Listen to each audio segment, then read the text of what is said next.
Manęs dažnai klausia, kodėl skardinės, kurios turi va štai tokį važėduką, atidarinėjau konservų atidarytuvu.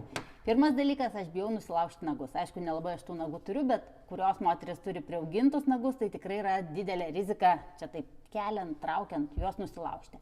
Kitas dalykas, kai mes atidarome skardinę va štai šitų žiedukų, tai čia lieka labai aštri tokia briauna ir jeigu, pavyzdžiui, atidarėm kondensuotą pieną ir norime išvalyti viską, ar netgi tą patį tuną ir norim su silikoninė mentele, va šitaip viską išlaižyti, tai jokių būdų to nedarykite, nesvarbu, ar mentelė tu pervarė ar netu pervarė, ją garantuotai supjaustysite. Tai geriau atidarinėt konservų atidarytuvu. Toj parodysiu, kaip jisai veikia ir kaip jisai atidaro.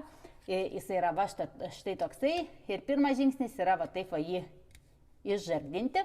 Ir reikia, kad va štai šita va briauna papultų va šitoj va vietoj tarp žieduko ir tarp tokio įsikišimo. Mes uždedam, prispaudžiam ir taip reikia prispausti, kad va taip va pasikėlus laikytųsi štai šitas konservo, šita skardinė. Ir tada sukam, mums reikia apsukti pilną ratą, pajusite tarsi, jeigu apsuksit kelis kartus irgi nebėda, bet pajusite tokį trakštelėjimą ir jau viskas skardinė atsidarė. Vizualiai atrodo, kad jinai neatidaryta. Čia yra toksai kabliukas, užkabinam, atkeliam, pritaškiau.